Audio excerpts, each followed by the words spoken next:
の方です。アンドレイ・オザロフスキーさん、リトアニアの、ベローナのアンドレイ・オザロフスキーさんです。よろしくお願いいたします。拍手で迎えてください。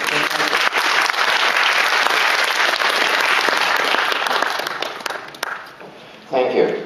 Actually, I'm not a citizen of Lithuania, but I was involved in anti-nuclear movement there. I come from Russia, and we are one of the most stupid policy towards nuclear back in Russia.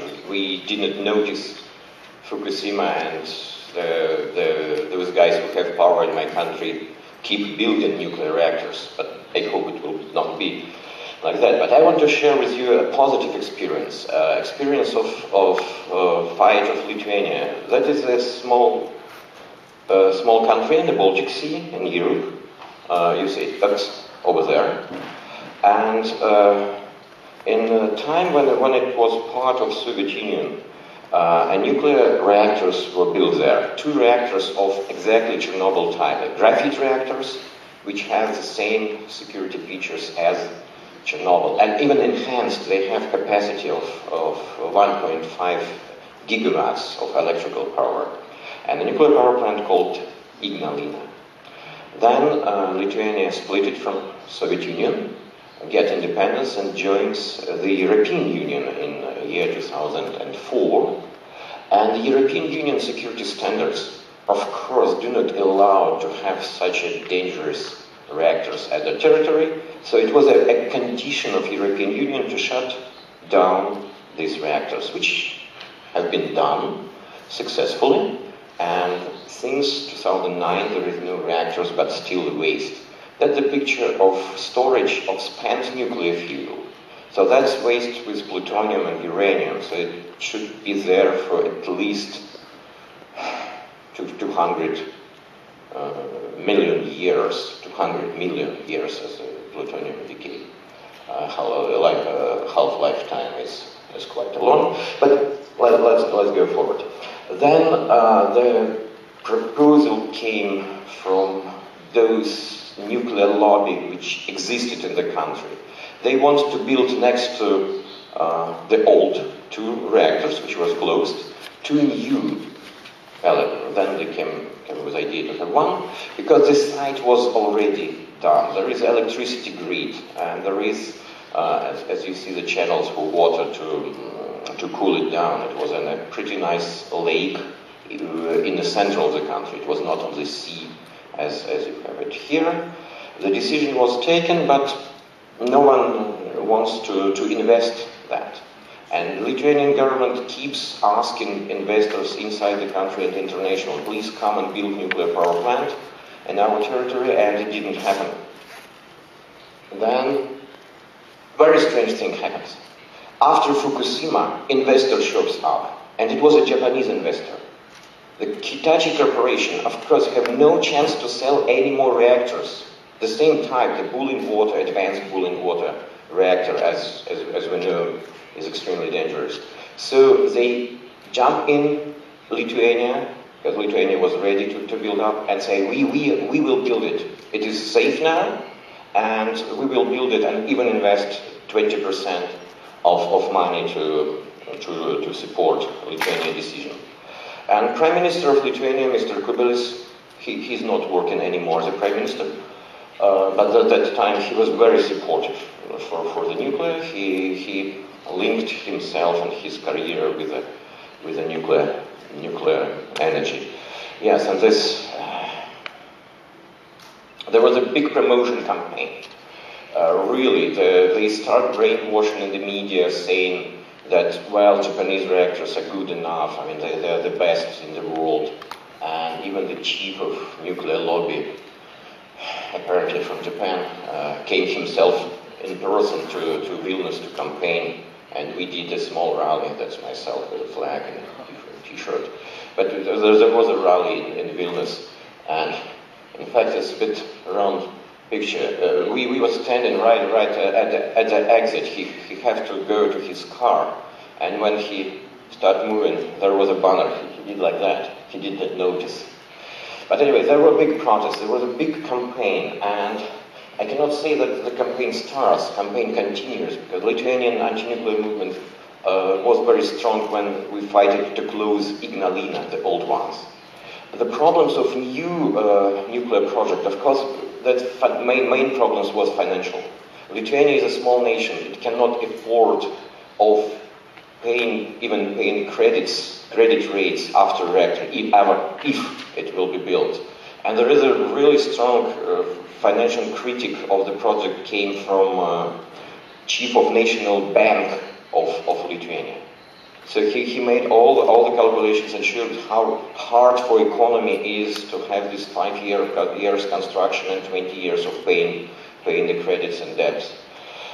Safety concerns, and then it's not it was very serious, but Lithuania survived after they shut down all the nuclear power plants which used to provide more than 78% of the energy.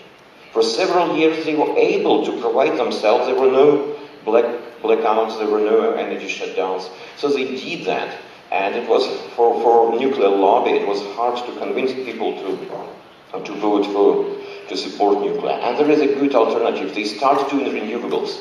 They start building windmills. They have access to Baltic Sea, and there is strong winds there. And the terminal for liquid natural gas, which is much cheaper than the gas from Russia, which is used to come to Lithuania with a pipeline.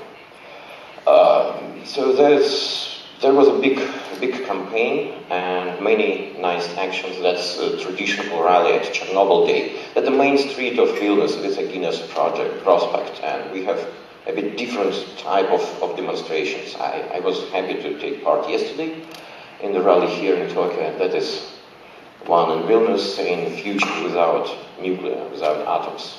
Have the same message. Different NGOs take part in the campaign, anarchist group and 2 political parties. It's not the major political parties, but still 2 of them supported anti-nuclear activities.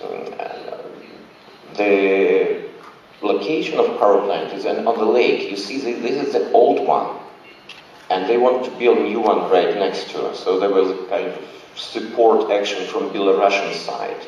And Belarus has a dictatorship. It's not possible to go in open in a rally on a banner. So they did this symbolic thing. Like nuclear death can come from the new reactor.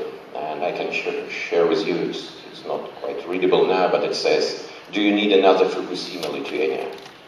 So Fukushima number 2, do you need it? So Japanese example is always used in such companies.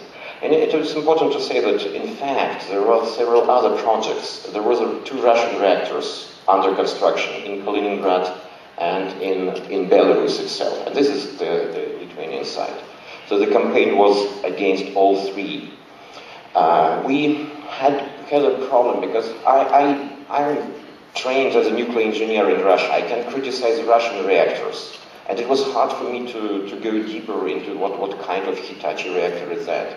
So we tried to extract information, and we published that in Russian and in English, and Hitachi was angry with that once. They called editor-in-chief of the Belono website, because I published this scandal of Hamaoka 5 reactor when they were sued with $100 million to pay for their non-working reactor.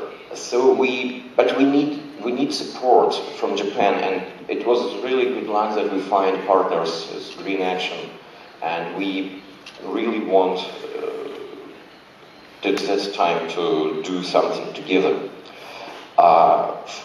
Some examples. December 2011, there was a letter sent to the government and to the banks and to Hitachi itself, saying that we have concern, and we want people's opinion be taken into account. And that's what I wanted to read. We strongly reject any attempts to decide the future of entire nation of the region for generations to come by making secret deals between irresponsible governments and nuclear corporations behind the backs of the people. I like the wording. It was we drafted it together with Japanese NGOs, and irresponsible governments and irresponsible nuclear corporations. That are my major problems now. So others who signed that. Then another thing I want to share with you. 2 people come here on the streets of Tokyo to support Lithuania. Just 2 people, doesn't make sense. It's not a big rally, but it was done at the time when Prime Minister of Lithuania came here to ask money from the government and from the bank. And it received a very good coverage back in the country. It was on TV, it was on internet media, and that is a copy of a newspaper in Lithuania which telling the story and given to the people our arguments. So it's not the aim to publish a picture from Japan. The aim is to send a message to the people through mass media. And we did that. There was a Skype conference where the arguments and critics from Japan were delivered directly to media in Lithuania.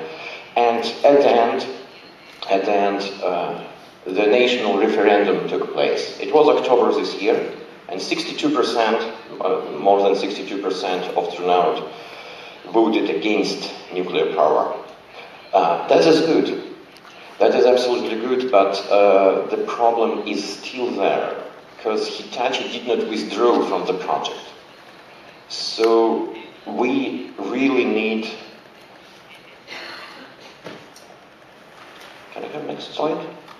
Yep. So we really need to continue a joint campaign against that. We really want Hitachi behave as a responsible corporation, because they are kind of face of Japan. And if they keep insisting now, after people voted and rejected nuclear, that doesn't create a good image of the country. So I kindly invite those of you who want to join the campaign, contact or myself or Eileen probably later today, because we have an idea to go to Hitachi headquarters and make a small demonstration Tuesday. Thank you.